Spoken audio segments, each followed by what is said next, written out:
Just look over here. Drifting. Drifted. But it climbs like a mother because it's cold. Oh, damn.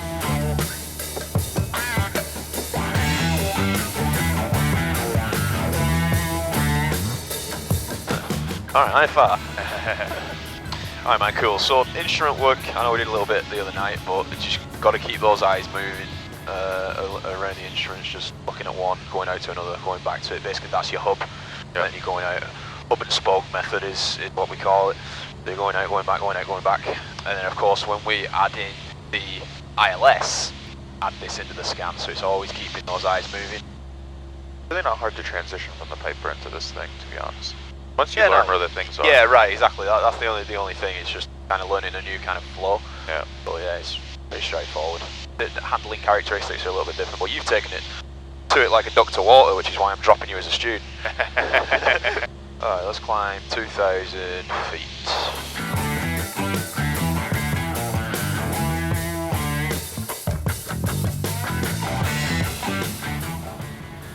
Cool, man. My controls? Your controls. Throw the foggles on. Your controls, sir. 2,000 feet, 300. I bugged it for you. Like I said, you've got to keep those eyes moving the whole time. If your eyes stop, something's going to be off. So just keep them moving.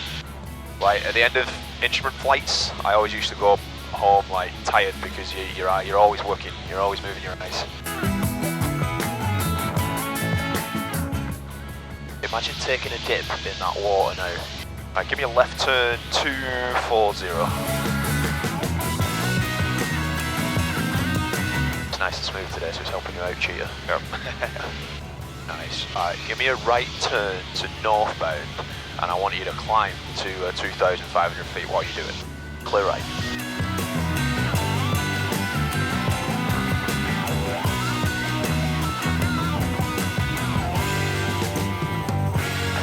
Nicely done, brother. Nicely done.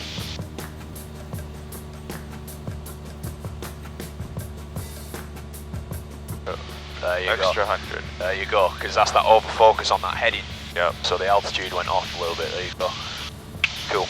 So let's say I wanted you to fly that radial, which is the 285 radial from Orlando. How would you intercept that from this position? Turn left. Turn left. Okay. So standard intercept is about 30 degrees. So On here, right? it's, on the heading, 30 degrees from this heading towards the left. So 285, 275, 265, 255 is probably a good intercept heading for that. So if you turn to 255 now, and kind of hold 255, wait for this to come in, you're going to intercept it, and then once you intercept it, what heading are you going to go to? 285, right? 285, exactly. So when you intercept, you kind of anticipate, intercept it, turn to 285, bug it, hold it, see what it does. If it holds the radial, fantastic. If it doesn't, which I'm going to assume it's not going to because the wind is pushing from the right side, you might have to have a heading that's a little bit into the wind to maintain the radial. So let's practice that. So when do we start the turn on this when we get to that donut thing? Yeah, I mean, we're only at a 30 degree intercept, so with a VOI you can pretty much turn once it's kind of entering the donut. You can kind of turn and you'll probably intercept it well at that point. On a VOI, on an ILS, you want to anticipate that more and kind of turn a little bit sooner. Looks to the right of us. Yeah, just slightly. So don't chase it, kind of just set something to re-intercept and then hold it. That's one of the main things that I see people do when they're coming into an instrument is they try and chase. So it's like you're slowly taking it around to like a 90 degree intercept, and it's like you got too much to do to get it back. Looks kind of good to me, right? Heading wise, no. Why isn't this? Because we're on 340. Oh, 285, right? Okay, we just saw. Oh, I see what we did. Okay, right. Okay, gotcha. And that's what I'm saying. That's what people do. Because it's like you're trying to chase. So if we get flying, it's just gonna drift. Exactly. I understand now. Okay. Yep. Nice, man. Nice.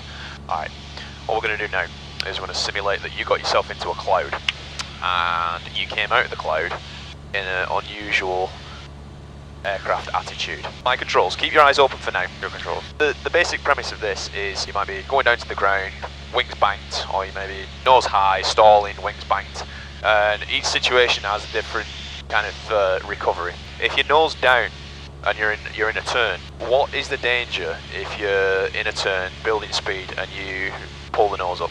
You could overstress the aircraft. Overstress the aircraft, exactly. G-loading. So reduce power first, level the wings, and then bring the nose up. There's a tendency for people to panic in that situation and like just yank it back, but you're going to snap the wings off. Give you an indication.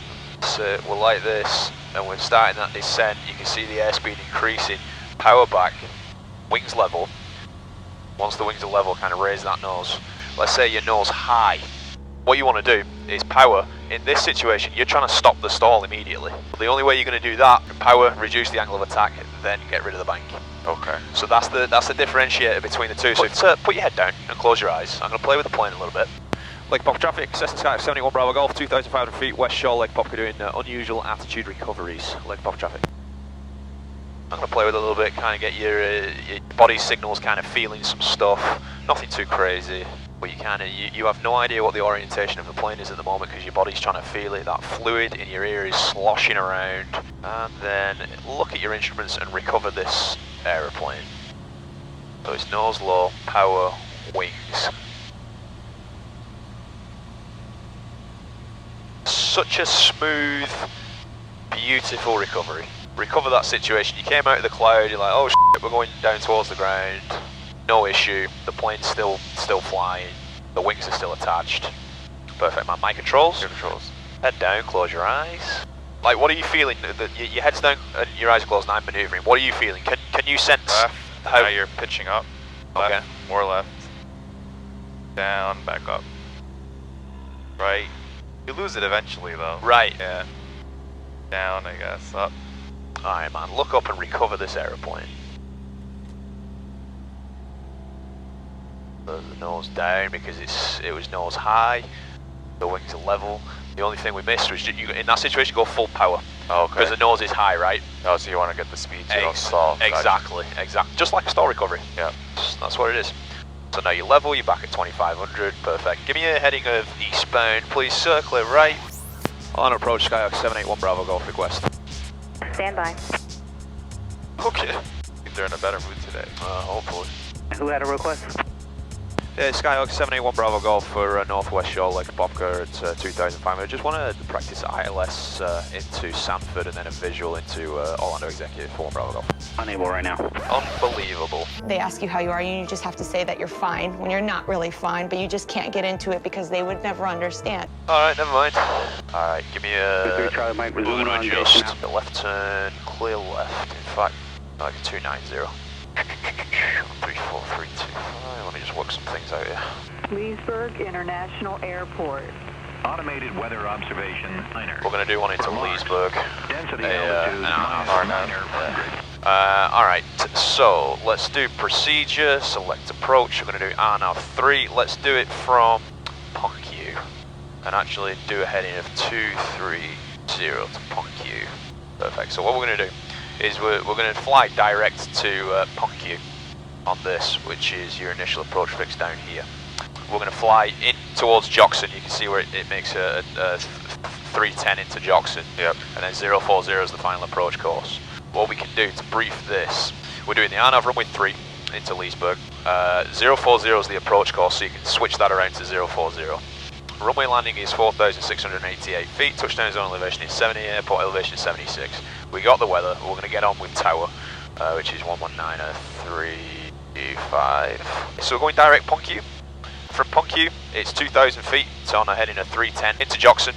Then it's a 040 from Jockson. We can descend from 2,000 there to 1,800 at J-Rock. Can you see that? Yep. Perfect. This is where you do the glide slope? Glide slope, yeah. We should get a advisory glide slope here. So localize a performance minimum here of 580, but it is an MDA, so we should get an advisory glide slope.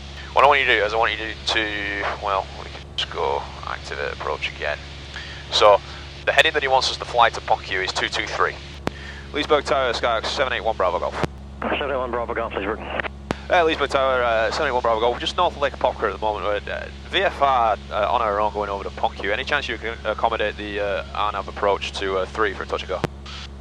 1 Bravo Golf, you maintain VFR on the approach, no separate service is provided, and report when you're established on the approach inbound.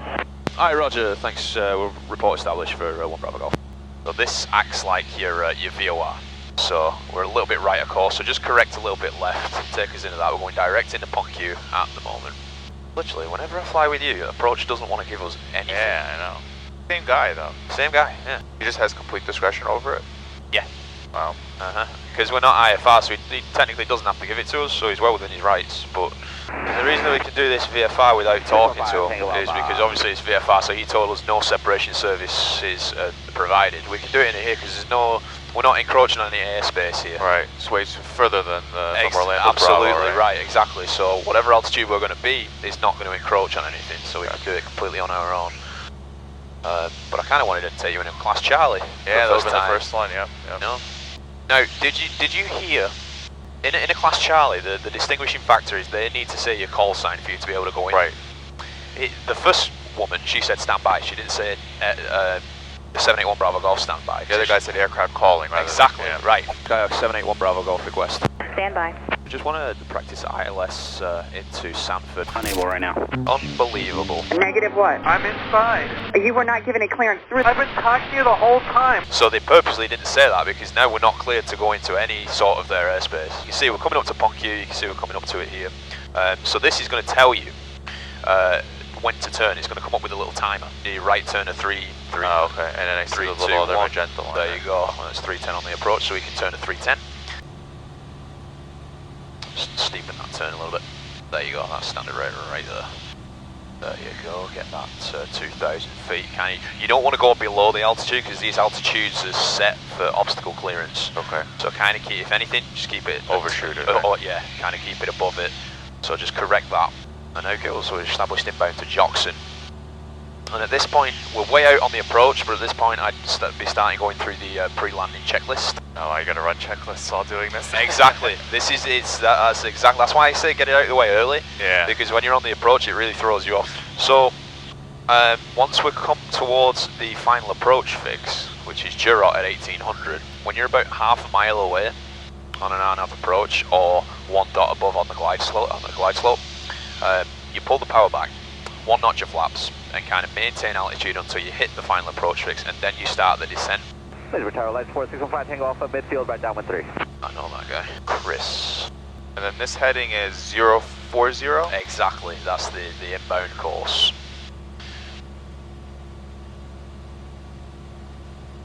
Beautiful, it's a right turn at 040. Let's do it. It's giving you a lead in, it's kind of leading you into the turn, into the course, yeah. And we'll get the call. We'll do a touch and go here, and then we'll take it back to Orlando. So you can see you got your glide slope, kind of the flag went away, so you're going to have a glide slope down there, but it's only advisory. Localized performance plus vertical. It's an advisory glide slope. Leesburg Tower Sky 781 Bravo Golf established inbound just past Jackson. 1 Bravo Golf, Roger, thanks. Report Jurot. Report Jurot, so 1 Bravo Golf. I mean, it's learnable, but I can see how people can get in trouble. Yeah, you get behind the plane. Yeah. You know, you get behind things. Now, we've done the right thing, we've set up early, so all we need to worry about is the approach. But if you don't have it clear in your mind how to fly the approach or what's coming next, yeah, that's where you start going off. But look at this, you're doing the exact right thing, you're kind of correcting a little bit because you saw yourself a little bit left of course, so you corrected, you're back on it, and you kind of just, little changes here and there. Like, how do you feel? You feel stable? Yeah. Yep. You look stable, like, for the first time doing it, you know? And this isn't part of the PPL curriculum at all, but it's like, look at how well you're doing. No, that's good to know. Yeah. So at least, you know, when you get your PPL and, you know, while we're working on the instrument or whatever, you can, you know, when you're going in places VFR, you can kind of set stuff up so you got extra situational awareness, you know? Right, another layer, yeah. Exactly. Now you can see, one of the calls would be, okay, glide slope alive. So glide slope's alive, we're still 1.3 from Jurot, and this is just an advisory glide slope.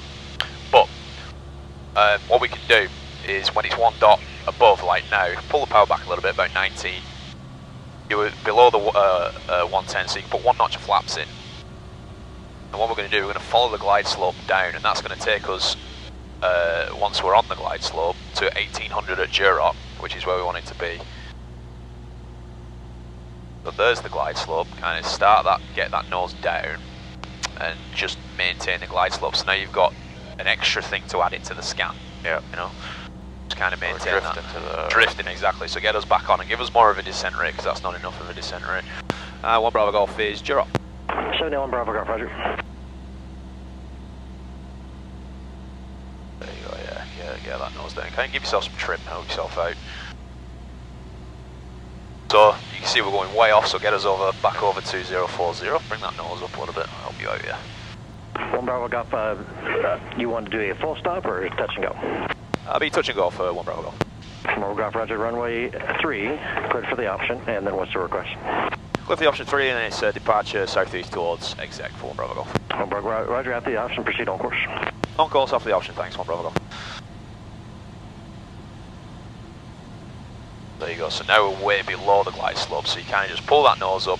Again, it's just like the lateral stuff where you kind of set something, hold it, see what it does. Same thing with the vertical, with the pitch. So you're back on course, which is a good thing. Now we're just holding for the glide slope. So you need to add a little bit of power at the moment so we can kind of level off.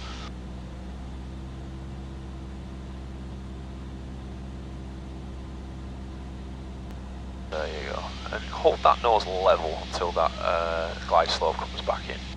You can see as soon as you bring that nose up, it comes in pretty quickly. Exactly. So once it intercepts, kind of just keep yourself loose, 3-dimensional. Don't over focus because we're going off left. Laser Tower, light square 615 Tango Alpha is midfield, right downwind for 3. Can I request a short approach? Flight Tango Alpha, you're going to be number 2 this time. You're following a 172 and about a mile and a half final. If you want to make a left 360 there on the downwind, then we'll work it out. We'll keep normal pattern for 5 Tango Alpha. Okay, look for the traffic about a mile out at about 1 o'clock.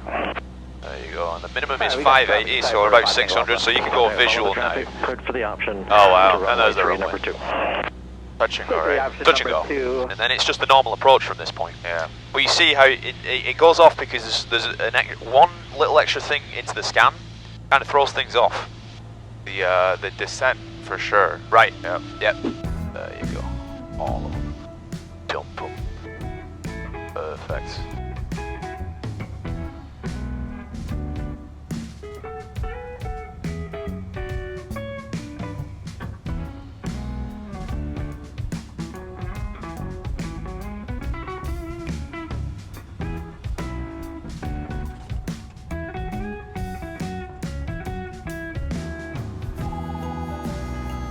Cool. The only thing I will say is that your hand was on the trim rather than the throttle. Yeah. As you were kind of landing. Let's keep that hand on the throttle just in case. So let's go home. Did we get the first one in? No flap landing. No flap landing. No flap landing.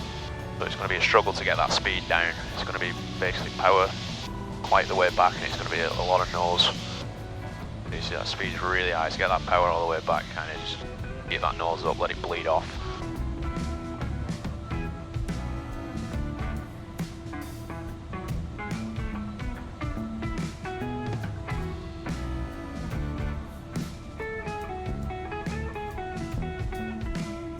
There you go.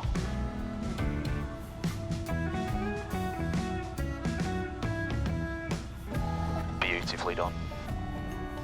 Obviously, it floats more with the extra airspeed, but beautifully done. My controls, Your controls, thanks. Controls, good job. Thanks.